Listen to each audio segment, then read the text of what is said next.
We're now on Daf Gimel Amid Beis on the top of the Yom. The Afhu, and even Rabbi Elazar ben Azariah, Pasach v'Darash, he opened up a drasha based on Koheles Perek Yud Beis, Divrei Chachamim Kedarvanos, Kemasmeros, Nituim, Baalei Asufos, Nitnu Miroa Echad, a very complicated pasuk in Koheles. And instead of trying to translate the pasuk, what we'll do is we'll darshan based on Rabbi Elazar ben Azariah each one of the phrases in this pasuk. Now, first of all, Divrei Chachamim, that is an allusion to the study of Torah. V'lama nivshlu Divrei Torah lidarvan. Darvan, of course, is the singular of darvanos. What is a darvan? Darvan is a metal pole that's very sharp, and you use it to encourage the animal, so to speak, by poking it while it's threshing. And during the Harisha period, in order to make sure that the animal, the ox, is going in the right direction, you use a darvan. So it sets the animal on the right path. And what's the mashal between the darvan and Torah? Lomar Lecha, this teaches us ma darvan ze mechaven esapora lislameha, right? The furrows, so you get the cow or the ox to go down the right path. And what's the ultimate goal? Lahotzi chayim laolam. Let's say as a result of the harisha, you're able to plant, you're able to produce, and you bring life to the world, sustenance to the world. Af divrei Torah mechavnin eslom deim midarche misa ledarche chayim, so that the Torah will direct a person and guide him on the path of life, not on the path of death. And we're talking on a spiritual level, of course. But now the question is, do we take this analogy between Torah and the Dravan to its logical conclusion? Ima Dravan ze metaltel. This Dravan is moved around from place to place. It's not permanently located or situated in any location. Is af divrei Torah metaltelin? Shall we say that divrei Torah are also shaking around, going from place to place? They have no permanence. They have no kiyum, chas v'sholom li'olam. Talmud lomar, therefore the pasuk compares it to masmeros. And masmeros are kvuim v'kaimim li'olam. A masmer is takua, it's mamish, pierced in its place, set in its location on a permanent basis. And that is the nature of Torah, that Torah is makayim in the permanent way. But wait a minute, if you're going to take the analogy to a masmer, is ma masmer zechaser v'lo yoseh? When you use the masmer, you get nothing out of it. What you do get is a hole. You punch a hole in something. So if anything, it's chaser, it's not yeseh. Is therefore, shall I assume that after a Torah chaserim v'lo yiserim? In other words, a person who's dedicated to Torah study, he doesn't have the time to put into earning a living, and therefore he's going to make a big hole in his bank account because he's going to be eating up his funds on a regular basis, depleting, as it were, his financial assets. Talmud lomar nituim. The pasuk deliberately added the word nituim, planted. Divrei Torah are like a sapling that you plant in the ground. Manetiyazu paravarov. After you plant something in the ground, it becomes a source for sustenance. It flourishes, it grows, it multiplies. And so too, after Divrei Torah, parin v'ravin. There's a bracha in Divrei Torah. And when you are marba, when you add and increase your asek HaTorah, your dedication to Torah study, then instead of losing chas v'sholom, instead of being chaser, it's going to be matzliach. It's going to be parim v'ravin. There's going to be flourish. It's going to flourish. And it means divrei Torah atzmam shalom dim shalom deo mevinim davar mitoch davar umechadshim chidush. Imagine you start with a small section, like the Rama Hilchas Talmud Torah, a couple of pages, and then you can fill up a whole library on all the commentaries. That's the way Torah is. It's para v'rava.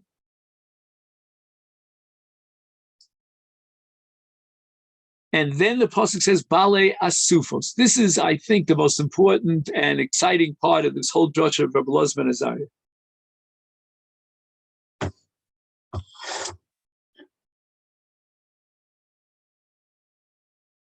What are these Asufos? Asufos means assemblies or gatherings of people. Af elu talmidei chacham sheyoshvim asufos asufos.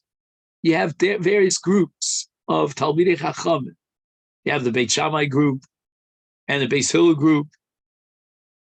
The Oskim at Torah, they're studying Torah, and they give rulings. There are conclusions and normative halachas that derive from each one of the studies of respectively each group. And halolu mitamim. This group came to the conclusion that it's tamim. Halolu mitarim, they disagree and it's tar. Halolu osrim, halolu matirim, halolu poslim, halolu machshirin. And we're confused, are we not? Dover vifucho, it's either tamei or tar, it's either mutar rasa, it's either chayav or potter, it's either kosher or posel. Ishem yomer adam heichani lomei Torah me'ata. Am I supposed to be Torah? I don't know, which of the opinions is the correct one. So where is the emissary? I'll be totally confused. Almud Lomar, and that's why the pasuk says Kulam Nitnu Miroa Echad. This is the end of the pasuk. So we've already gotten to the point of Bali Asufos. But Bali Asufos led us to a very confusing conclusion. We don't know where to go. Maybe we should start learning instead of confusing ourselves. We don't know how to finally come to any conclusion. And therefore, Talmud Lomar Kulam Nitnu Miroa Echad. What does that mean? Nitnu Miroa Echad. They were all given by one shepherd.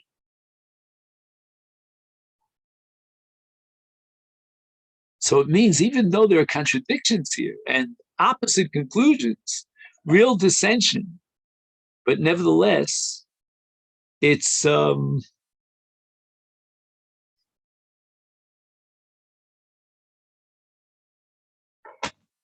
coming from one source, from the Ribono Shel Olam, from Roa Echad, one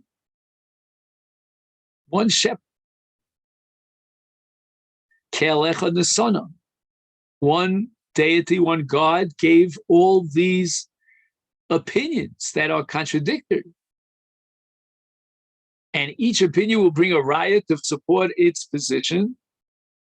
And those riots come from the Torah itself. The Torah itself lends itself to two interpretations. A fantastic idea.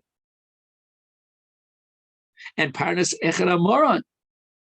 Parnas Echad is a reference to Moshe Rabbeinu. He gave the basis for all these different opinions, and he quoted the different opinions.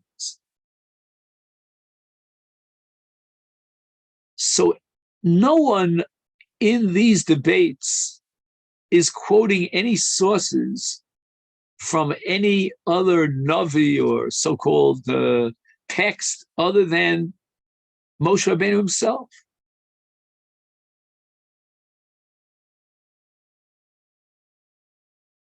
So you may have Nevi'im that will disagree with Moshe, but that's not the source and the basis for any of these opinions in the contention in the machlokas.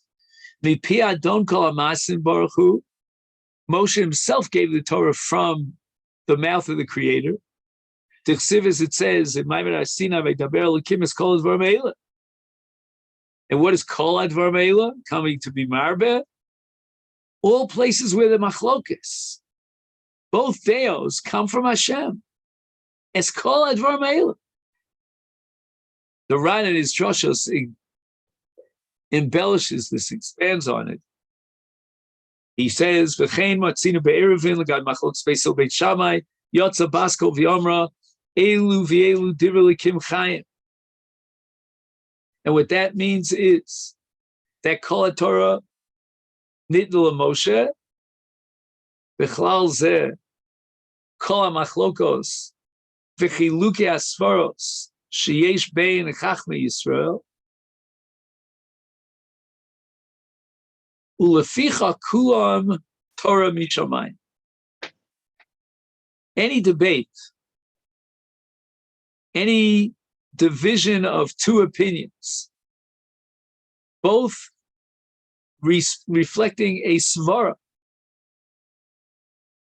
So respectively, these are svaras of Chachmei Yisrael. It's all Torah min hashamayim. As far as Achral L'maisa is concerned, then HaKadosh Baruch Hu gave the Torah so that we would find a toelis shetachriya halacha al pi das rov hachachama al pi das chachmei ador. And finally, the Brisa adds that since everyone is libam l'shamayim, they all have kavanah to interpret divrei Torah. If ha'afatah say oznecha ka'afarcheses. Afarcheses is a funnel, so it's wider on the top, narrow on the bottom. Meaning, listen carefully, open up the top of your ears like the top of a funnel, and listen to all the opinions. Uknei rav mevin lishmo es divrei metamim ves divrei metarim, and acquire for yourself a heart that understands and can hear the opposite opinions here of divrei metamim, divrei ametarim, es divrei osrim, es divrei matirim, es divrei potzlim, es divrei machshirim. Open your mind to both opinions in Isa v'Heter and in Psul and Machshir. And after you learn and study and know all the opinions, you'll be able, Rashi says here about 7 lines down from the top of the Amud,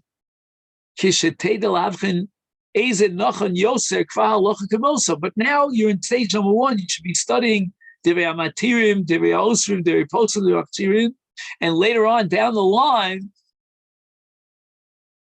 perhaps we can hope that Teda Lahavchin Eze Nochon Yosef.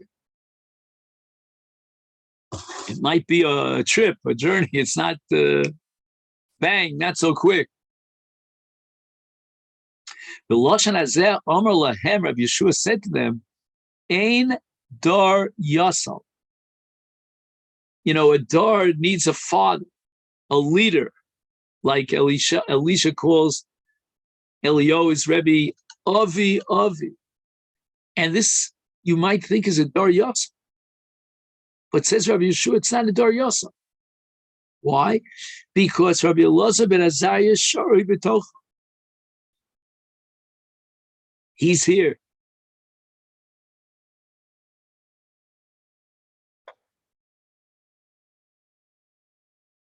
And, you know, this Gemara really gives Rabbi Elazar ben Azariah a high profile. You know, he's really up there on the neon lights. He's Shari B'tocho. It's not a Dar Yosef because he's Shari B'tocho. He is here, and he's part of this generation. We was Zocha to have him alive in our generation. But a Dar Nebuch that has no Rebbe, no Rav, to teach Torah, to guide him, that's a Dar Yosel.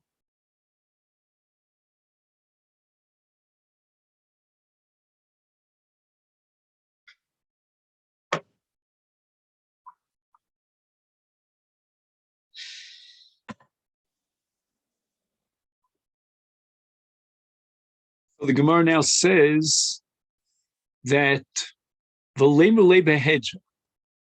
Gemara's kasha here is the following. Back on Amud Aleph, we said that when Rabbi Yeshua had asked these two great scholars, Rabbi Yochanan ben Broka and Rabbi Lazar Chasma, to share Torah with them, they backed off. They weren't eager to share Torah with them. When Rabbi Yeshua raised the question, Man is chadish bebeis hamedrash, why didn't they tell him immediately their Torah? Why did they need to refuse at the first stage and say, Talmidecha anu, we are your students? And the Gemara says that the reason why they refused initially is Mishum Masechet, for the following reason. And now we're going to get into a story about Rabbi Yossi ben Durmiskis, who answered and responded to Rabbi Eliezer when Rabbi Eliezer asked him, Man is chadish bebeis hamedrash, and as a result of Rabbi Yossi's response, it created a kpeda, as we'll soon see. Now, the two scholars, Rabbi Yochanan ben Broka and Rabbi Lazar ben Chasma, were nervous because of that story of Rabbi Yossi, who gave an answer to Rabbi Eliezer, and that caused a whole kpeda. We need to learn right now the halach of hafrashas maser b'shvius be'eretz Amon u'Moav. So let's mention that in the Seder Trumas HaMaisos, there are four primary obligations. One is Truma Gedola, given to the Kohen; Meiser Rishon, given to Levi; Meiser Oni, to the Aniyim; and Meiser Sheni, which is eaten by the Bailim in Yerushalayim. Meiser Oni and Meiser Sheni do not overlap. And what that means is that on the first and second, fourth and fifth years of the Shemitah cycle, there is Meiser Sheni, but on years 3 and 6 of the Shemitah cycle, Meiser Ani replaces Meiser Sheni, and there's only one. Now, according to the Torah, there's no chiyuv Trumas HaMaisos outside of Eretz Yisrael, but the Chachamim established what's called the Artzos Hasmuchos, or the Artzos Shemisaviv LeEretz Yisrael, the outlying contiguous nations or countries, and they established Shemitah and Trumos of Maisros. Now, again, let's keep in mind that we should distinguish fundamentally between Trumas and Maisros on the one hand and Shvius on the other hand. When we say that Artzos Hasmuchos midrabanan achai v'Trumas and Maisros, that doesn't mean that Shemitah applies and that the payrolls that grow in those areas on the seventh year are hefker. And therefore comes out that even though it's Shemitah, it's not hefker, and therefore it's chayiv in Trumas and Maisros. Now, again, on a Torah level, there's no source whatsoever that if they were mafresh in a particular year, Meiser Sheni, or another particular year, Meiser Ani, that the Chachamim or the Nevi'im, perhaps, in Bavel, would be mafresh, according to this takana, the Nevi'im in Bavel, they would be mafresh Meiser Sheni, the Anshe Knesset Gdola in Mitzrayim, were Masechet Meiser Ani. But as far as Eretz Amon u'Moav, that's Machlokas Tanoim in Masechet Yodayim.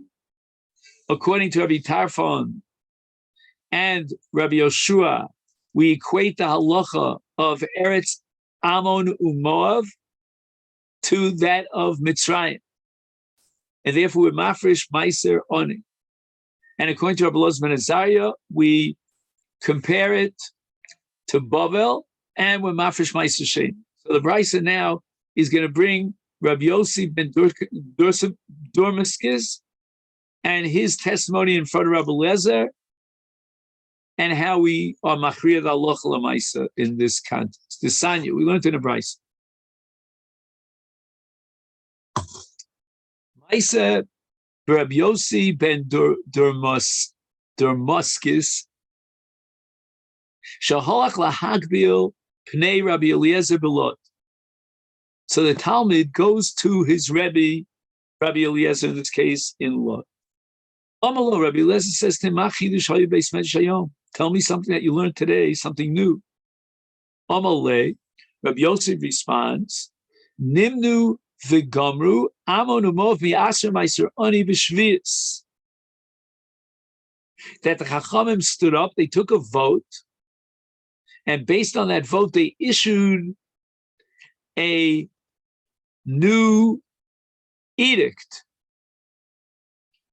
They paskined based on Rov that Bnei Yisrael, who live on the other side of the Jordan, in the land of Era Ammon and Moab, which is not sanctified with the Kedusha of Eretz Yisrael, there is no Shemitah.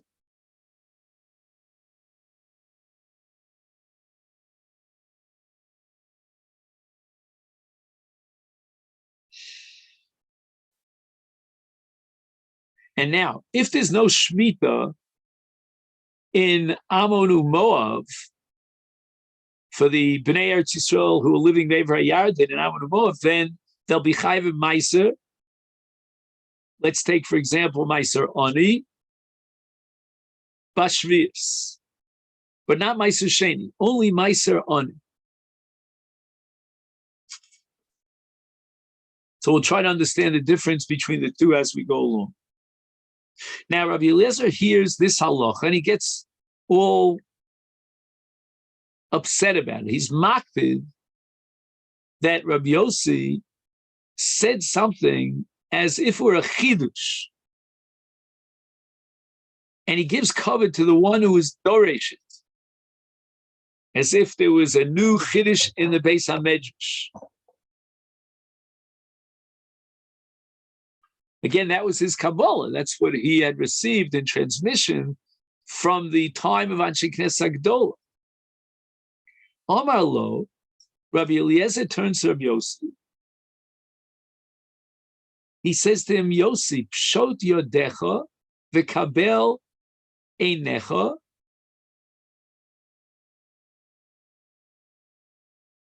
This is unbelievable. This was a gzeira that he should lose his eyesight. Poshat Yossi Yodov v'kibel einov. And he became blind. Bacha Rabbi Eliezer v'yomar, Soda Hashem li'reiv u'brisa lo dion. In other words, the secrets of the Torah are revealed to those who fear God.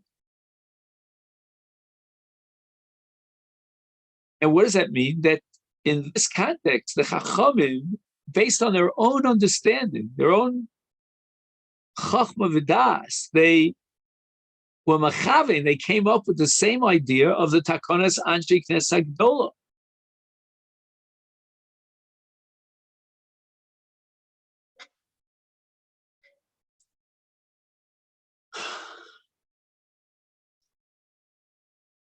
So the Kpeda, says Rashi, of Rabbi Eliezer was Sha'omar lo halacha yedua. There was a very well-known halacha, and it means that there's Meiser Ani during Shvius in Ammon and Moab. Kidvar chidush. He said it as if it was a new insight, and therefore the Talmidim of Rabbi Yeshua, Rabbi Elazar ben Azariah, and Rabbi Yochanan ben Broka, they were very hesitant to answer the question, Man is chadish v'beis hamedrash. They were afraid that maybe one of the things that they would tell Rabbi Yeshua would not be a chidush, and Rabbi Yeshua would be makpid on the fact that they were saying Dvar Torah as a Dvar chidush, just like Rabbi Eliezer was makpid on his Talmud Rabbi Yosef.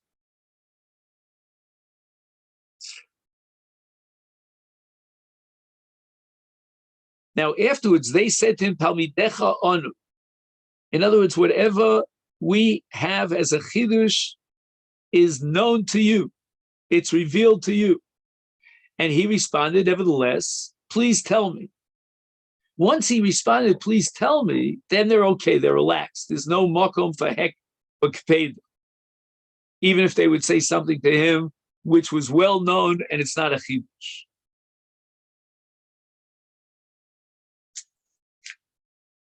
Now it's very strange because on the one hand, Rabbi Eliezer gets angry, if you will, and he's makpid on Rabbi Yossi. But on the other hand, he goes ahead and gives him a backhanded compliment by saying, Sod Hashem li'ireo.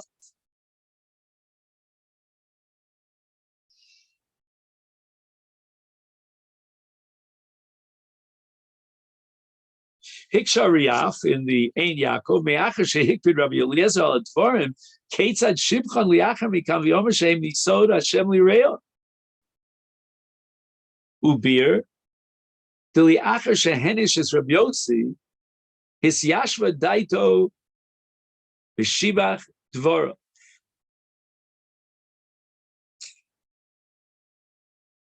Umishum kach af bocha al she'anisha.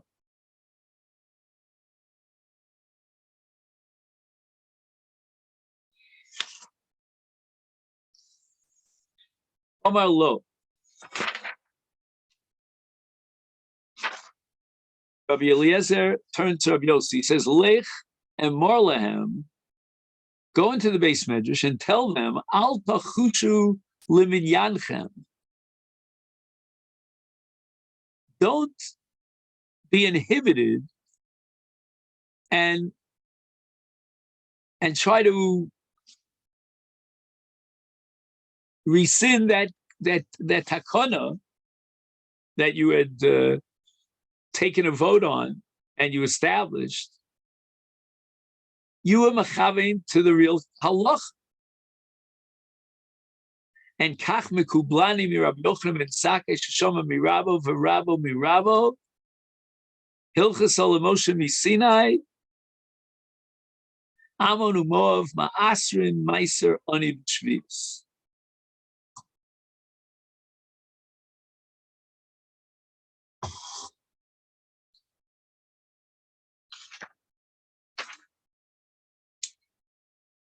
So what do we have over here?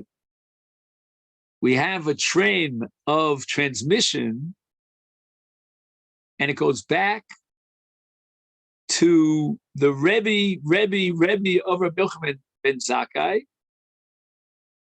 that we paskin based on halacha l'Moshe misinai, that the Jewish nation, members of the Jewish community that live in Eretz Ammon, ma'asrim meiser ani b'shvius, which is exactly what Rabbi Yossi had said to his Rebbe, Rabbi Eliezer, was this Chadish Beis HaMedrash.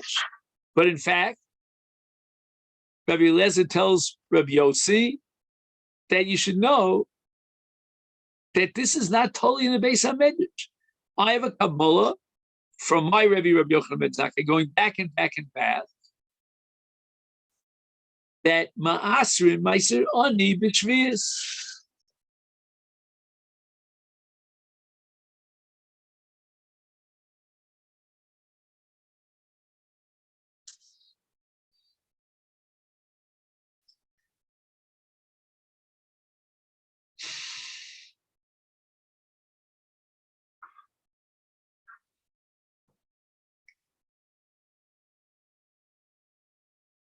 Matam. So Rabbi Eliezer now explains why did they make this takana that those who live in Ammon and Moav are chayav in maser sheni b'shviyas, maser oni, b'shviyas, but not maser sheni. Why did they make such a takana? What's the logic that underlies this takana?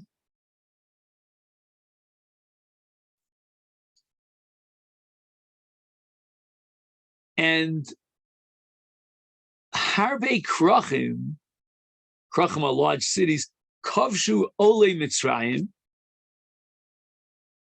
when the Jewish people in the time of Yoshua came to conquer the land and to sanctify Eretz Yisrael with its Kedusha,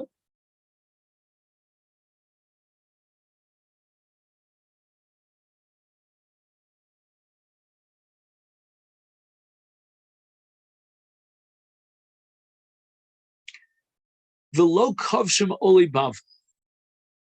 So there were areas within the bounds of Eretz Yisrael that were conquered at the time of Yoshua, and that's called Oli Mitzrayim. And those parts of the land were sanctified with Kedushas Eretz Yisrael. However, there were lands that, although they had been conquered by the Ole Mitzrayim, they were not sanctified by Ole Bavel.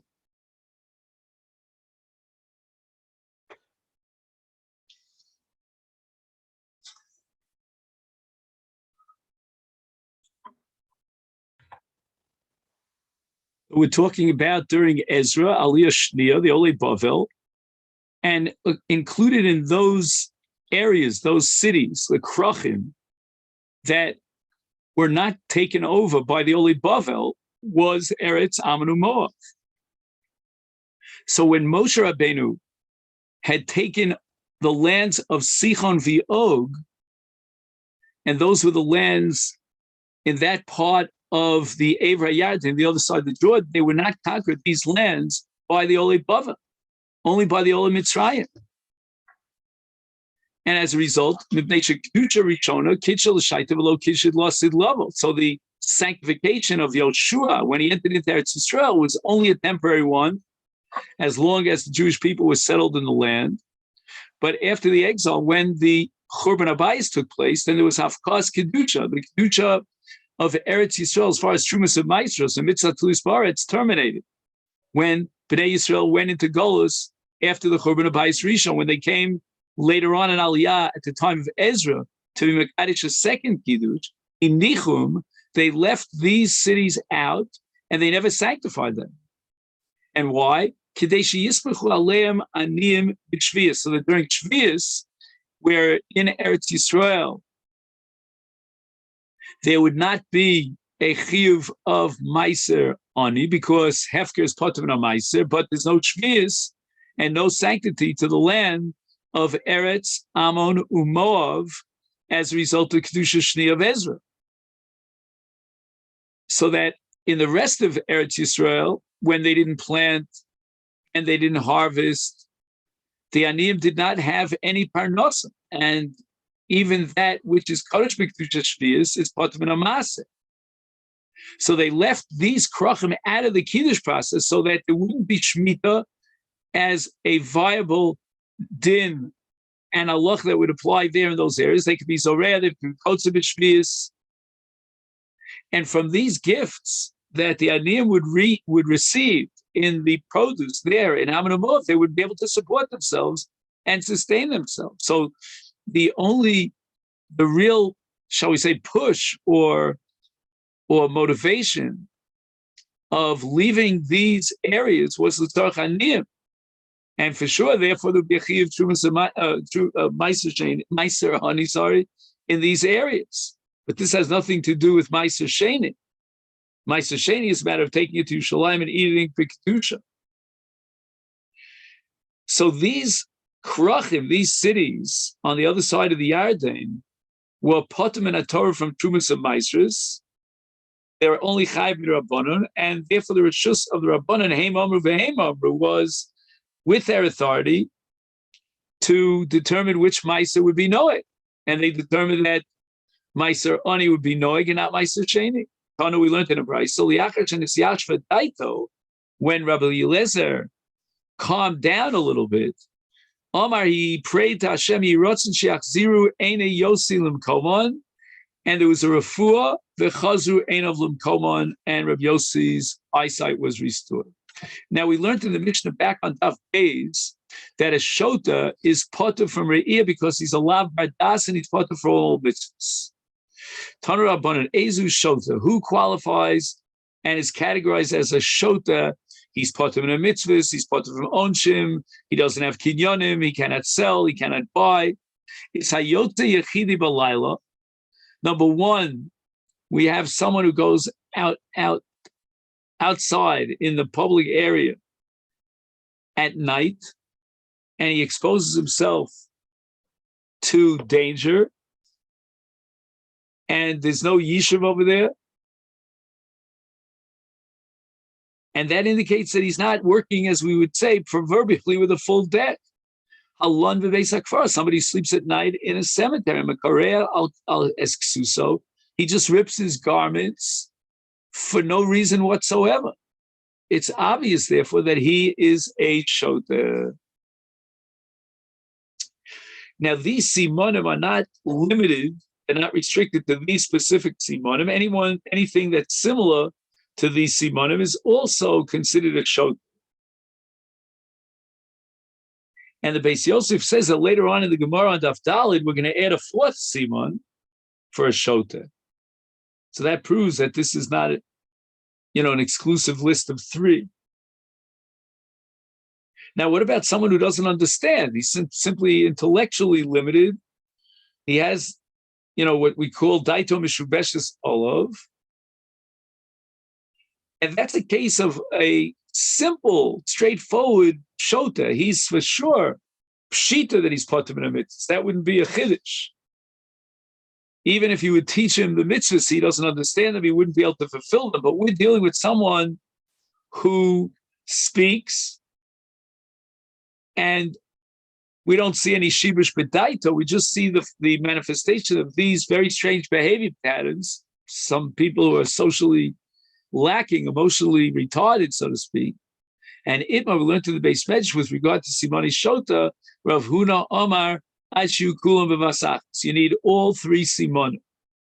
If he has only one or two of these Simonim, he's not a Shota. Rabbi Yochanan Omar Afilu B'Achas. Rabbi Yochanan disagrees. Any one of these three Simonim alone would be sufficient to give him the status of a Shota. The Gemara says, Hechi Dami, what's the case? If he's acting like a shota, and there's really no justification whatsoever for his behavior patterns, then afilu bechadanam. How do we understand Rav Huna? Rav Yochanan is absolutely right that one of these simonim is enough. Why would Rav Huna require all three simonim? But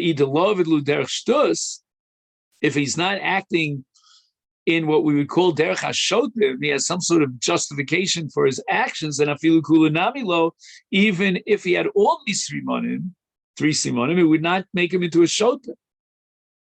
So the Gemara answers, Liolam tika avid lehu derech shtus. You're right. He's doing it in a way where there's no explanation, no justification. It's really derech shtus. It's stupidity, and it's only the action of an imbecile. But nevertheless, Rav Huna sells that it's not enough to have one simon, because if you only had one manifestation, one behavior pattern that's very strange, maybe there's some explanation for it. Maybe there's a reason for it. But halon beis hakfaros, and therefore, if someone sleeps in a cemetery, amor perhaps kadesh tishol of ruach tuma hu deka'avid. Maybe he wants to communicate with the shadim that are in the lurking in the shadows in the cemetery, and they'll help him to do kishuv. And again, you're not allowed to do this, of course, but it's not a shota. For example, hayotzi ifidi balayla emur gante rifasachte.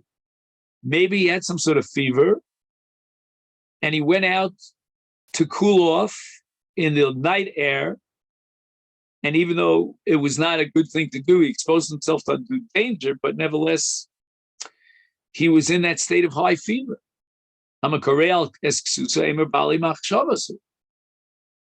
Maybe he's a person who's totally engrossed in his thoughts, and he's not really paying attention to the fact that he's ripping his garments. So maybe we should say he's not a shota. But even Lakulu, once we see all these three abnormal, unusual behavior patterns, Havi Lahu, and here we turn to Avdalid, Kimisha Gonach, Shar Chamor, Vigamal, Vanasamud Lako.